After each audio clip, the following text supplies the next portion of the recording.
मैं चाहता हूं आप लोग सब बैठकर इस वचन को सुनें। उसमें लिखा है कि अपनी बाइबल को खोलें, सब जन बैठकर अब खुदावंद के वचन को हम सुनेंगे। उसमें लिखा है कि वे नाचते हुए उसके नाम की स्तुति करें और डफ और वीणा बजाते हुए उसका भजन गाएं। एक और वचन मैं पढ़ूंगा, भजन संहिता 150 उसकी 4 आयत को। उसमें लिखा है, डफ बजाते और नाचते हुए उसकी स्तुति करो, तार वाले बाजे और बांसुरी बजाते हुए उसकी स्तुति करो। अब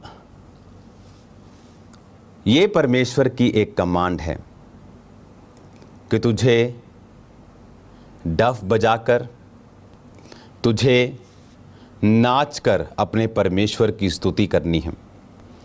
अब बहुत से लोग इस वचन को नहीं समझते हैं। वो समझते हैं कि जो नाचना है वो पवित्र आत्मा की ओर से नहीं है, क्योंकि जब उन्हें दाऊद की एग्जाम्पल दी जाती है वो उन्हें इनफ नहीं लगती, उन्हें कंप्लीट नहीं लगती कि दाऊद जब परमेश्वर के संदूक के आगे नाचा तो उन्हें लगता है कि दिस इज़ नॉट इनफ। लेकिन आज मैं आपसे इस विषय पे इसलिए बात करना चाहता हूं क्योंकि परमेश्वर के वर्ड को पूरा करना बहुत इंपॉर्टेंट है और शैतान यही चाहता है कि हम परमेश्वर के वचन के प्रति इग्नोरेंट रहें। अब यहूदी जो ट्रेडिशन है, जो यहूदी लोग थे, उनके अंदर एक ये ट्रेडिशन था कि वो विक्ट्री को, जीत को, यहोवा के त्योहारों को नाच कर मनाया करते थे। तो जब नाचने का अगर आप इब्रानी शब्द देखेंगे तो वो खाग है। खाग मतलब CHAG। और जिस नाचने को इब्रानी भाषा में बाइबल में यूज़ किया गया वो है खगाग, CHAGAG, मतलब डांसिंग इन द सर्कल। तो यहूदियों में ये एक ट्रेडिशन था कि वो सर्कल्स में परमेश्वर के त्योहारों में, खुशी में, और जब जीतते थे या मिरेकल्स को देखते थे या प्रभु के हाथों को देखते थे, हाथ को देखते थे, तो वो सर्कल में डांस करते थे। अगर आप बाइबल को पढ़ें, निर्गमन 15 उसकी 20 और 21 आयत को, निर्गमन 15 उसकी 20 और 21 लिखा, तब हारून की बहन मरियम नाम नबिया ने हाथ में डफ लिया और सब स्त्रियां डफ लिए और नाचती हुई उसके पीछे हो ली। और मरियम उनके साथ ये टेक गाती गई, यहोवा का गीत गाओ क्योंकि वो महाप्रतापी ठहरा है। घोड़ों समेत सवारों को उसने समुद्र में फेंक दिया है। जब परमेश्वर ने उन्हें फतह दी मिस्र के ऊपर और राजा उनके पीछे आकर डूब गया और सारी सेना मर गई, तो बाइबल कहती है इस तरह का डफ उसके मरियम के हाथ में था और वो क्या कर रही थी, वो डफ बजा रही थी और लिखा स्त्रियां नाचते हुए उसके पीछे आ रही थी। वो डफ बजा रही थी और स्त्रियां नाचते हुए कहां आ रही थी, पीछे आ रही थी। तो नाचना दो तरह का है। अगर आप बाइबल पढ़ें, लूका 15 उसकी 22 से 25, जब उड़ाऊ पुत्र अपने पिता से प्रॉपर्टी मांग के ले गया, क्या किया, उड़ा दिया। अकाल पड़ गया, नौकरी की, वापिस जाने की फिर सोची। जब वापिस आया तो पिता ने फिर से उसको क्या कहा, दासों को, झट से अच्छे वस्त्र निकाल कर उसे पहनाओ, उसके हाथ में अंगूठी, पांव में जूतियां पहनाओ। पला हुआ बछड़ा लाओ, मारो, हम खाएं और आनंद मनाएं, क्योंकि मेरा ये पुत्र मर गया था, अब जी गया है, खो गया था, अब मिल गया है। और वो आनंद करने लगे। उसका जेठा पुत्र खेत में था। जब वो आते हुए घर के निकट पहुंचा तो उसने गाने बजाने और नाचने का शब्द सुना। अब नाचना कब हुआ? जब एक पापी ने मन फिराया, जब एक व्यक्ति वापिस आया, जब एक व्यक्ति वापिस आकर तौबा करता है, तो यहूदी ट्रेडिशन में लोग नाचते थे परमेश्वर के सामने कि ये मर गया था, यहोवा से दूर हो गया था, अब ये जी गया है। तो जब वो नाच रहे थे, इसका मतलब क्या कि ये यहूदी ट्रेडिशन में था नाचकर परमेश्वर की आराधना करना।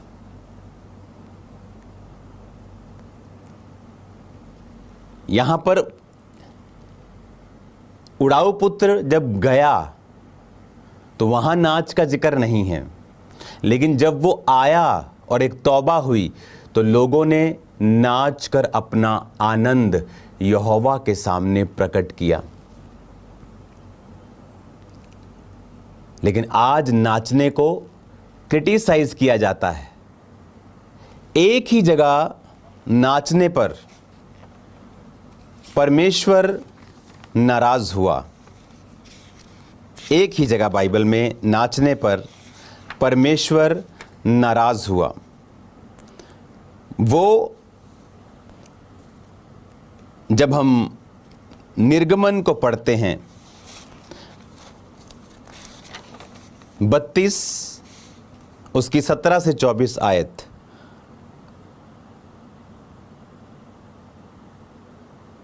यहोशू ने लोगों के कोलाहल का शब्द सुनाई पड़ा और उसने मूसा से कहा, छावनी में लड़ाई का सा शब्द सुनाई देता है। उसने कहा, ये जो शब्द है ना तो जीतने वालों का है ना हारने वालों का, मुझे तो गाने का शब्द सुनाई पड़ता है। यहां पर जब मूसा पहाड़ पे था तो नीचे हारून और लोगों ने कहा, पता नहीं लोगों ने हारून को कहा, पता नहीं मूसा कहाँ चला गया, आएगा कि नहीं, हमारे लिए बछड़ा बना कि हम उसको अपना परमेश्वर माने और उसके पीछे चलें। हारून लोगों के प्रेशर के नीचे आके उसने सोने का बछड़ा बनाया और लोग नाचने लगे और परमेश्वर नाराज हुआ। उनके नाचने से नहीं, वो कहाँ नाच रहे हैं ये मैटर करता है। वो नाचने से नाराज नहीं हुआ, वो नाच कहाँ रहे हैं ये मैटर करता है। नए नियम में लिखा है, जो कुछ भी करो खुदा की महिमा के लिए करो। आज जब हम चर्च में नाच कर वर्शिप करते हैं तो उनके जो स्टेप्स हैं वो माइंड में रखने चाहिए। अब एक कोई गाना चल रहा है, आप ऐसे ऐसे चर्च में स्टेप नहीं कर सकते। रीलें चल रही हैं ऐसे ऐसे ऐसे, आप वो स्टेप चर्च में नहीं कर सकते। पर ये शुरू से ट्रेडिशन रहा है कि परमेश्वर व्यवस्था देने से पहले भी बाद में भी जो इज़राइली थे वो परमेश्वर का जो इब्रानी भाषा में उनको डांस करने का बोला गया, वो आत्मा में होकर परमेश्वर की आराधना करते थे।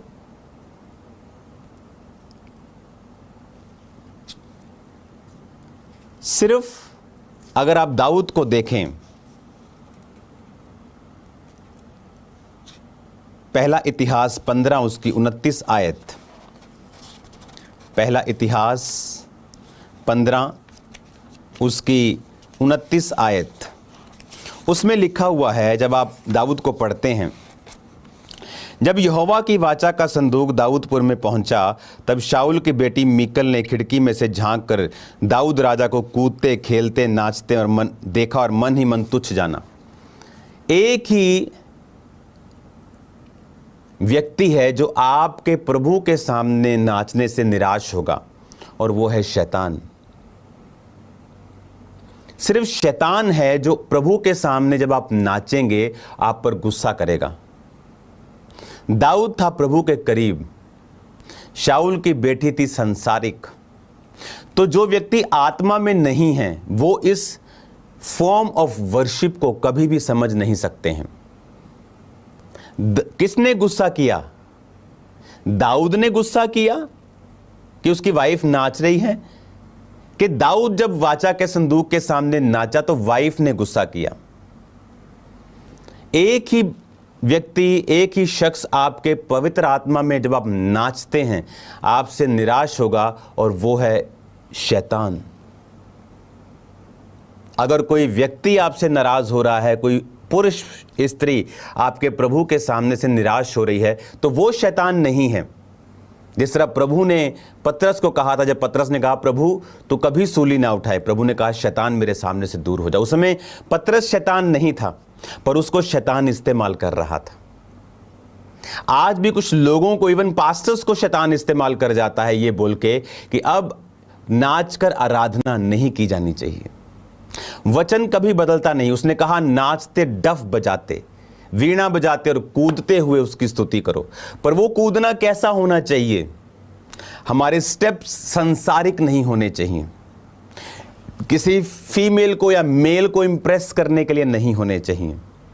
हम आत्मा में डांस करेंगे, आत्मा में नाचेंगे। अभी भी दुनिया की बहुत सारी चर्चिस में जब वर्शिप होती है तो स्पेशल एक डांस टीम आत्मा में डांस करती है, वर्शिप करती है। लेकिन जो लोग गहराई से वचन को नहीं समझते वो अपना रिएक्शन देने लगते हैं जल्दी कि रॉन्ग है, जबकि नाचना is the highest form of worship. यहोवा का आनंद मेरा दृढ़ गढ़ है, बाइबल में लिखा है। अब यहां पर जब वो उजाड़ू बेटा वापिस आया तो वो क्या कर रहे थे? नाच रहे थे। और ये एग्जाम्पल किसने दी? जीसस ने। जो चीज आपको नहीं करनी, जीसस उसकी एग्जाम्पल आपको क्यों देंगे? नए नियम में उसकी एग्जाम्पल क्यों है? लोग बोलते नए नियम में कहां लिखा है नाच के वर्शिप करो, क्योंकि उनका ट्रेडिशन था। नए नियम में आपको यह भी नहीं लिखा होगा कि वो ताड़ियां मार के वर्शिप कर रहे थे। आप समझ रहे हैं? क्योंकि दैट्स इन देयर ब्लड, वो उनके ब्लड में है। आप यूपी बिहार में चले जाएं, अमीर अमीर लोग दुनिया के कई जगहों पे चले जाएं, इंडिया के, नीचे बैठ के खाना खाते हैं, वो उनके ब्लड में है। सो जो चीज उनके ब्लड में ही है उनको वो कर ही रहे हैं। तो आप मेरी बात समझ रहे कि नहीं? वो उनके ट्रेडिशन में है। आज भी अगर आप यहूदियों को देखेंगे, एक वीडियो को आप देखेंगे, एक दो वीडियोस है हमारे पास, यहूदी आज भी, चाहे वो प्रभु की प्रेजेंस हो, उनके घर में खुशी हो, किस तरह से वो सर्कल में डांस करते हैं, किस तरह से वो वर्शिप करते हैं, यहां तक कि उनके जो स्पिरिचुअल पदवी के ऊपर बैठे हैं वो भी हम देखेंगे उस वीडियोस को।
आपने देखा, ये वर्शिप आपने देखी, आपने क्या नोटिस किया कि रब्बी, यहूदी लोग, विश्वासी लोग किस तरह से वर्शिप कर रहे हैं, कैसे वर्शिप कर रहे हैं? क्योंकि ये इनके ट्रेडिशन में है शुरू से लेकर एंड तक, कि जब उन्हें जीत मिली, लिखा मरियम मूसा की बहन ने डफली निकाली और वो डफली बजा रही थी और पीछे लोग आत्मा में नाच रहे थे। हालेलुया। किसको नाचने में दिक्कत होगी? सिर्फ शैतान को और किसी को नहीं। क्योंकि डेविल जानता है कि जब आप परमेश्वर के लिए नाचते हैं, एक आनंद, एक ताकत आप में प्रवेश करती है, एक आनंद आपके अंदर प्रवेश करता है। और शैतान जानता है यहोवा का आनंद आपका दृढ़ गढ़ है, और वो नहीं चाहता है कि आपके अंदर परमेश्वर का आनंद रहे।